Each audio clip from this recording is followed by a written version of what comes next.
Hi, and welcome to another episode of Plead Your Case, WCTV's only national sports talk show. That's kind of a hit or miss. You're either going to win big or you're going to just come out flat.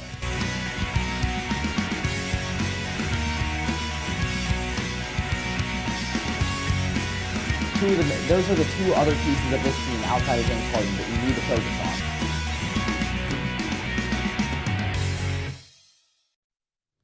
Hello and welcome to Plead Your Case on WCTV. I'm your host, Caleb Yauger, alongside my freshman colleagues Brock Owens, Jeremiah Miller, and Joe Veneziale. Well, a lot has happened this weekend in sports, and we have a lot to discuss, gentlemen. So to begin, we're going to start with NCAA basketball. We're going to play a one-word game here. So this topic is, should in-conference / big out-of-conference games such as Pitt FSU this past week, we had Kentucky, Michigan, Duke, and Kansas in the State Farm Classic. So should these games be played in the first week of the season? Are we okay with these big early matchups being absolute slop shows and not living up to the hype that they should? Joe, let's start with you. My one word to describe this college basketball, the beginning, hype up, big teams playing against each other like State Farm Classic, I would say irrelevant. It doesn't matter if they play the slop show games at the beginning of the year, because when it comes down to it, March is crunch time. March, you play your basketball well. In the beginning of the year, they're going to play your freshmen, your Kentucky freshmen, your Duke freshmen, your Michigan freshmen, to show them off what they can do in the proceeding. It's like a preseason, in my opinion. And playing these games, I just don't see any outcome of it. And I mean, they can keep playing. Don't get me wrong. It'll hype up the college basketball season very well, get ratings going. But when it comes down to it, March, crunch time, that's where I want to see these teams. So you're saying the big games are irrelevant to you, that you'd say? In the beginning of the season, definitely. Like Duke, Kansas playing at the beginning of the season is not going to matter in March. I mean, say Duke, number 1, loses to number 5, Kansas. One game, beginning of the season right before Halloween. Now, number 5, Kansas at Duke, number 1 in the beginning of April. Now that's where it's going to come down to crunch time. Gotcha. Jeremiah, let's go to you. What do you think? I'm going to totally disagree with Joe, actually. My one word is absolutely. I think these games need to be played. We don't have the luxury right now of even knowing really who's on these blue blood teams. Now, it's different for college football. Coming into this year, we knew who the quarterback for the Crimson Tide was going to be. We knew who the quarterback for the Clemson Tigers was going to be. We don't know who these big-time stars are right now for the blue bloods like Duke, Kansas, Michigan State, and Kentucky. Especially like teams like Duke, they lost Zion Williamson and R.J. Barrett. This is time for us to know who they have and what they can do. Yeah, it's not the hype that we want in March Madness, but I would rather see a Kentucky-Kansas matchup versus a Pitt-Nicholas State game that really doesn't mean much come March. And plus, this is a time for coaches to see what their team can do early on in the season. Excuse me. Okay. So you're saying that we need these games in order to see what's going on because, with these schools like Duke and, Kansas, their recruits go to the NBA the very next season. So you're saying that we need to get these games in order to establish a team and see how they do in the... Yeah, absolutely. And even it would help the committee early on see, who's top dog, who's the best team of the best. You get the top 4 teams, send them to Madison Square Garden early on in the season and see who the best 4 teams are out there truly.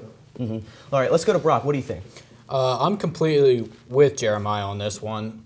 My word would be yes, just very simply yes, because we need these games for the number one reason is it gets the basketball season going.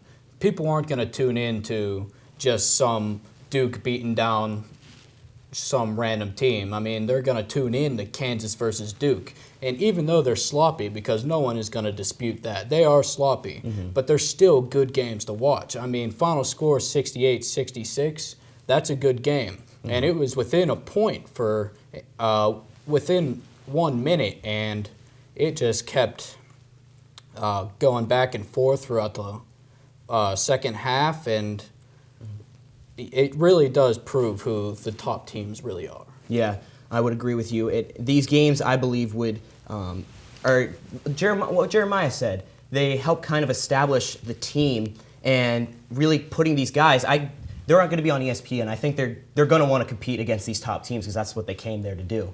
So I think putting them against each other, yeah, it's going to be sloppy, but any first game, in my opinion, would be kind of sloppy in the first place. But Joe, do you have anything? No, yeah, right. As I was going to say, I mean, you play sloppy basketball in the beginning of the season with your freshmen. I mean, like I said, they're going to, how do I explain this? Progress in the beginning. Like throughout the season goes, you're going to play your best players as the season goes on. So you're playing sloppy basketball for what reason? To show these freshmen that may or may not stay with the program for 4 years, be one and done. I mean, like Duke, I believe that most of their starting five is freshmen right now, and they might go into the NBA. For perfect example, Zion Williamson last year. Played one and done. I mean, playing Kansas in the beginning of the season, Zion goes off for how many, 40 points. Then come March, I mean, he plays Kansas in the beginning of April for the national title, only drops 15. So, I mean, sloppy basketball by Kansas in the beginning, but, I mean, when it comes down to it, when Kansas is in the big stage, they're going to play good defense. So, I mean, I just don't see any point of them playing sloppy basketball in the beginning of the season. Okay. Would you say that it's good for the NCAA to have those pre-games, like those early season matchups in order to have them when it comes time to March? What do you think, Jeremiah? Yeah, absolutely. It's kind of like a preview, like almost like a boxing match, kind of like round one. Here you go. Yes, going to be a little sloppy, but it's also for, yes, these kids are 4- and 5-star recruits, but it's also a time for them to get the adjustment level to big-time college basketball. You know, there's a big gap between high school basketball, obviously, and big-time NCAA Division I basketball.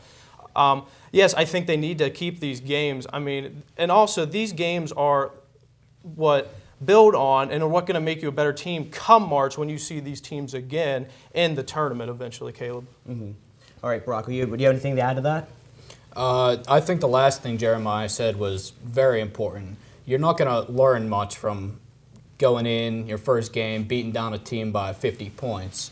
You're going to learn something by going in and facing one of the top teams, grinding it out, going back and forth, and winning a close one. And I think that's very important, especially for these freshmen. So it's kind of an interesting point to bring up here that's kind of relevant to the discussion.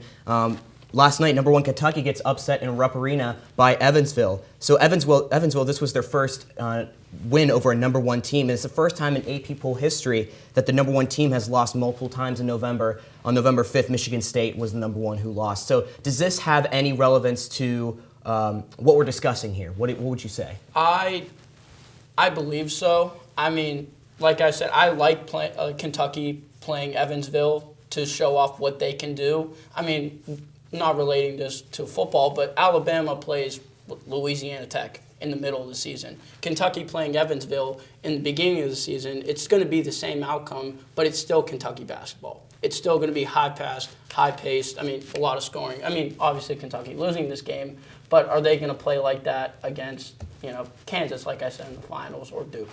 I don't know. I feel like it does have a relevance. We're talking about it, but I really don't see it. It was definitely an outcome that we weren't expecting. Yeah. So, no, not at all. You got anything else to say to any of you guys right here?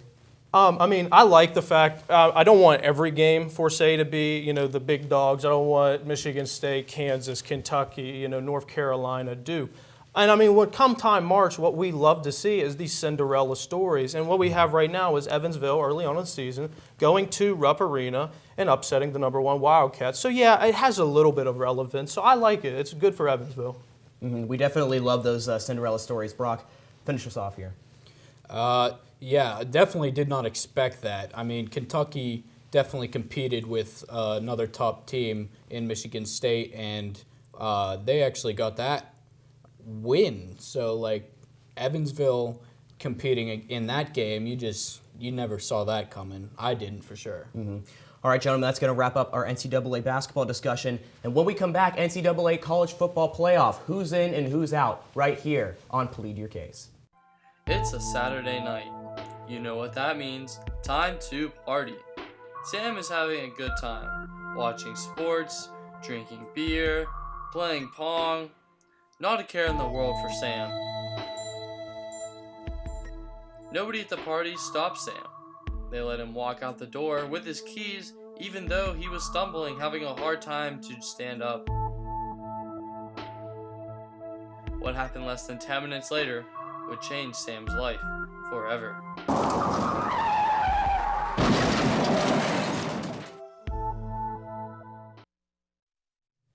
Welcome back to Plead Your Case on WCTV. Our next topic of discussion today is going to be the college football playoff. Which teams are in, which teams are out.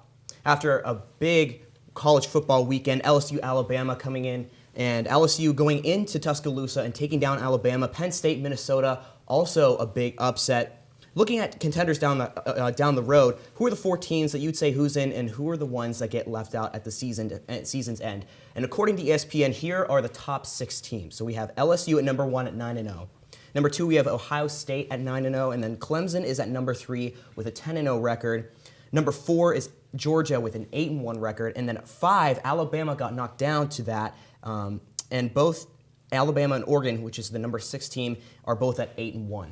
So compared to that, what are your guys' top teams that you're going to be choosing? Brock, let's start with you. Well, currently I have LSU at 1, Ohio State at 2, and Clemson at 3, just like what they have. But at number 4, I still do have Alabama, especially at the end of the season, because they only have Mississippi State, Western Carolina, and then they will have Auburn away, which will be a tough game. But if they win that, then that gives them a hard game that they won, and since they won't be in the SEC championship as long as LSU wins out, which they should, then they don't have a chance to lose another game as long as they win that Auburn game, which will put them up at 4. All right. Joe, let's send it over to you. Who do you have your teams? No, my top 2 are still the same, LSU and Ohio State. LSU, basically one of the best teams in college football, well, the best team in college football right now. All around great. Joe Burrow, Heisman candidate. He's not going to be stopped in these next coming games. At Ole Miss, at Arkansas, at Texas A&M. For the last 3 weeks of the season, that it's just going to be wins all over the place. OSU, best all-around team in college football. Chase Young coming back off of his suspension, going to lead his Buckeyes over Rutgers, Penn State, and Michigan coming towards the end of the season. My number 3 will be the Alabama Crimson Tide. I feel like they will win out their rest of the season against Mississippi State, Western Carolina, and Auburn. It's going to be an SEC title game, LSU and Alabama, and I believe LSU will beat Alabama in the SEC title game, but Alabama, 2 losses at number 3. It's going to be a tough one, but 2 losses coming from the number 1 team in the nation. I feel like that's their spot. And number 4, Clemson, they're going to go undefeated the rest of the year. Wake Forest, South Carolina, they're an undefeated team. They should be number 4 in the college football playoff. They don't play as many teams as I would like them to, but they're still undefeated and one of the best teams in college football. Mm-hmm. All right, Jeremiah, let's send it over to you. Who do you have for your college football playoff? Yeah, Caleb, actually, I'm going to disagree with both Brock and Joe for a little bit. LSU, I think, right now is obviously the number 1 team in the country. Obviously, 4 top 10 wins in this weekend, heading to Tuscaloosa and beating the Crimson Tide. Ohio State is my number 2. Ohio State has the toughest stretch to end the season, having Penn State coming to the Horseshoe and then going to the Big House. I still think Ohio State rolls in those games and then takes on a Minnesota team in the Big Ten Championship. I think they're fine there. Clemson, undefeated. Clemson, yes, they haven't really played anyone, but they're the defending national champs, and they've beaten everyone we've asked them to play. So therefore, Clemson's my number 3 team. My number 4 team actually is not Alabama. The committee goes off strength of schedule. Alabama, if you look at their strength of schedule, yes, they played number 1 LSU, but other than that, everyone else they've played up to this point has a losing record right now. My number 4 team is the Oregon Ducks, who I believe is the eventual Pac-12 champions. If you look at their schedule, they beat a tough California team who was ranked at the time and then headed up to Washington at Husky Stadium to take on a tough Husky squad. Came from behind, won 35-31. I think the Oregon Ducks, if you look at their schedule versus Alabama's schedule, I just think you have to put the Oregon Ducks in the playoffs. Also, even if you don't say that their schedule is as tough as Alabama's, they have a conference championship. Alabama won't even be in the conference championship if LSU wins out, which I don't see LSU losing in the next 3 weeks. Joe, looks like you disagree. What's No, on your mind? I definitely disagree on that one. I believe that Alabama will be in the SEC title game 100%. I don't see them losing to Auburn for the Iron Bowl. Auburn's not that good of a squad this year. Bo Nix on the downfall coming into this one. I don't see why you don't put I don't see why you put Oregon in the top 4. They don't play the teams that Alabama plays, in my opinion. They don't have a good conference. The Huskies were good a couple years ago. Not going to lie on that. But going into Husky Stadium, Oregon has a good team, but I don't believe they should be number 4. Yeah, and I mean, there's nothing wrong with that. But but the committee goes off strength of schedule. If you look at Alabama's strength of schedule, like I said, LSU is the only team, Joe, that they've played all season that has a winning record. Like I said, Oregon went to California, took down at the time, ranked California Golden Bear squad, went to Husky Stadium, which a lot of teams don't go to Husky Stadium and win. Came back from behind, won 35-31. Also, Oregon, in my opinion, has the most underrated player in college football right now, quarterback Justin Herbert. Might be the number 1 pick in the NFL draft this coming spring.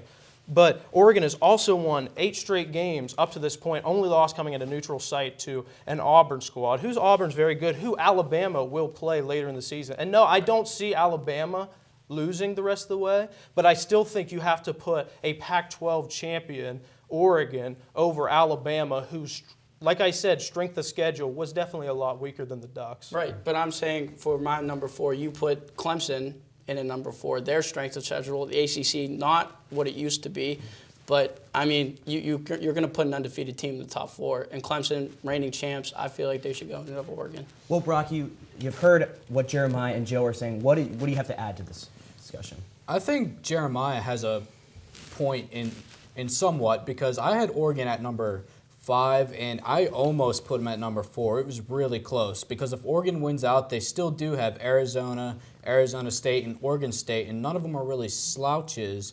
And if they get to that Pac-12 championship, winning out those 3 games, then they'll have a top 10 team in Utah that they have to beat. So if they beat them, and they only have 1 loss, and it's the first game of the year, to Auburn by just a couple of points, 1 possession game in Auburn, then Oregon does have a legitimate shot at getting in that college football playoff. Mm-hmm. Oregon seems to be sneaking in there, but we can definitely all agree, every one of us, I believe, had LSU as our number 1. Yeah. Coming in at 9-0, they have top 25 wins against Alabama, Auburn, Florida. Can we all agree that LSU is the top contender here? Yeah, absolutely. And I mean, top contender, best team in the country with the best player, Joe Burrow, most likely. Definitely going to be in New York for the Heisman, and he's got my vote for Heisman. Mm-hmm. I totally agree with Jeremiah. Joe Burrow putting on a show this year. I really hope I see LSU in my number 1 and hopefully future national title. Especially going into a tough crowd like Alabama and going and getting that huge win. Brock, you got anything to say about LSU? They've been great. They've played a tough schedule, a lot of tough teams away at Bryant-Denny Stadium. That's tough, and not many people can come out with a victory there, and they did. So they definitely deserve to be number 1. All right, kind of a last thing here. So we have other teams that are kind of creeping in. Besides the top 4, we're kind of looking at Penn State, Minnesota, Oklahoma with star quarterback Jalen Hurts. And we also have an undefeated Baylor team. What are your guys' thoughts on that? As even though they might not be ranked in the top 4, what do you see any of those teams coming up into the standings? Yeah, I think if any team realistically has a shot, I think it's the Minnesota Golden Gophers. The rest of their schedule, they play Wisconsin at the end of the year in a big rivalry game there. I think they take care of business against Wisconsin. That sets up a monster Big Ten championship with most likely the Ohio State Buckeyes or a rematch with the Penn State Nittany Lions. But I think any of those teams that you just mentioned, I think it's the Golden Gophers. And even Baylor, undefeated so far. This will be the real test this week. They have Oklahoma at home. Even if they beat Oklahoma now, they're most likely going to play Oklahoma twice. And once again, in the Big 12 championship game, I just don't see them beating Oklahoma twice. That's why I'm going to say out of all the teams not in the top, or who we had in our top 4 finishing, I think that Minnesota is the team that has the best chance. Yeah, and that's going to wrap up our discussion on the college football playoff. Thank you, gentlemen. And when we return, NFL MVP is going to be discussed right here on Plead Your Case.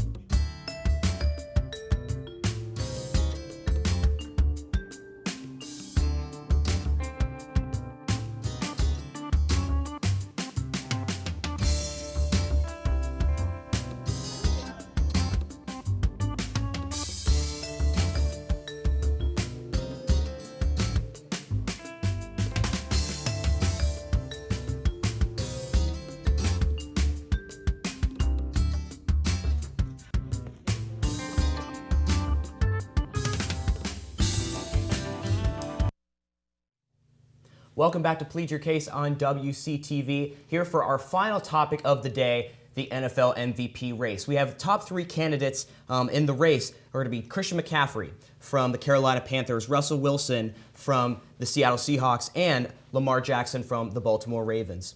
So, Jeremiah, to start off, who do you have as your MVP? My MVP right now, Caleb, is number 8 for the Baltimore Ravens, Lamar Jackson. You look coming into this season, he was even being called a running back out there. 31 teams passed him up in the NFL draft. And, I mean, this man's just been on a mission this year. Week 1, it was against the Dolphins in a 59-10 blowout down there in Hard Rock Stadium. 85% completion percentage, 5 touchdowns, perfect passer rating. In fact, just this past Sunday, had another perfect passer rating. And he was the first quarterback in NFL history to throw for over 200 yards and rush for over 150 yards in a season. Just got over 2,000 yards passing this season. 20 touchdowns to only 5 interceptions. And he also hasn't thrown an interception since week 5. He's just been playing hot the past couple of weeks. In fact, took down the undefeated Patriots in Baltimore just a couple of weeks ago. I just don't see how it's not Lamar Jackson right now, Caleb. Going over to you, Joe. Who do you have as your NFL MVP candidate? My NFL MVP candidate will be the running back from the Carolina Panthers, Run CMC, Christian McCaffrey. He's on a tear this year, 11 touchdowns, almost 1,000 yards so far, coming into week 12 of the NFL season. Almost 400 receiving yards, coming into this one as well. And he's on a pace for almost a 2,000-yard season. I'm saying 1,800 yards at the least. And I just don't see him being stopped by any other team coming in. They're going to go into New Orleans this next couple weeks, go into Atlanta on Sunday. He's just going to keep running a tear. Kyle Allen still looking in for targets, and I believe that Run CMC is my MVP candidate. Going over to you, Brock. Who is your NFL MVP candidate? Well, mine would be Russell Wilson, in disagreement with both of you. I mean, Russell Wilson led his team to 8-2 now. They took down the 49ers this past Monday, and they were undefeated up until then. They went into the 49ers stadium to take them down. Russell Wilson, 6th in completion percentage, 4th in passing yards, 5th in pass per attempt, 1st in passing touchdowns and QB rating, 256 rushing yards, 3 rushing touchdowns, and just 2 interceptions. He leads the league in total yards and total touchdowns. I just don't see how it's not Russell Wilson right now. Russell Wilson this year in 2019, he has 23 touchdowns, only 2 interceptions on the season, just over 2,700 yards, as you said. So he goes into Levi Stadium and he takes down the undefeated 49ers, and 6 times in his career, he has faced a team of 8 games or better above 500. Do you know what his record is? 6-0. He's 6-0 against teams who've had 8 games or better average above 500. So I'd say Russell Wilson is definitely an MVP candidate, and definitely he played with one functional tight end, and he played with a practice squad guys and got inexperienced guys. And he went into San Francisco and he played a pretty good game, I would say. But what do you guys have to add on to that? Jeremiah, we'll start with you. Definitely Russell Wilson going into Levi Stadium and taking down the undefeated 49ers and coming back and beating the 49ers in overtime with a late field goal. Definitely, especially with that front four. I know what the front four from San Francisco has. They've been rebuilding there with Solomon Thomas and, of course, Nick Bosa, who's right now probably the favorite to win NFC Defensive Rookie of the Year. Definitely Russell Wilson. You know, he's an eventual Hall of Famer, and I believe first ballot. And I think he's definitely got a couple more Super Bowls in his future. I totally agree with Jeremiah on that. Russell Wilson leading, like you said, practice squad guys, not losing Doug Baldwin to retirement last year. Definitely not going to be a slouch in the MVP race. But in my opinion, I believe that Christian McCaffrey will be leading the Carolina Panthers, which don't have Cam Newton, don't have as much of receivers as they did last year, coming into the next couple weeks and winning out their division, in my opinion. And I just believe that Christian McCaffrey was the best player in the NFL. Yeah, and all these guys are bringing something different to the table, and it's very, very competitive in this MVP race. And to your point about Christian McCaffrey, he's had 185 carries, 989 yards in 2019.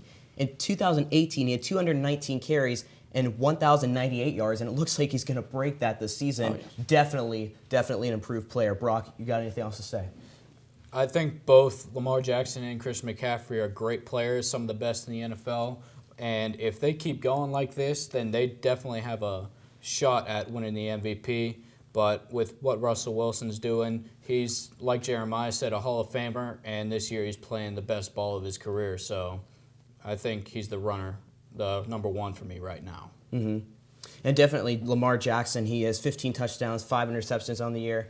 And would you guys say, in the end, you said Christian McCaffrey. Yes. And then who would you say is your MVP? You said Lamar Jackson, and then Russell Wilson as the MVP. I personally would have Russell Wilson as my MVP, but that's going to wrap it up for us today.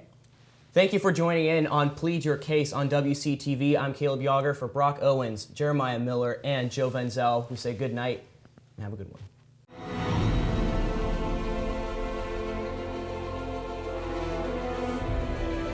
This has been a production of Waynesburg Community Television.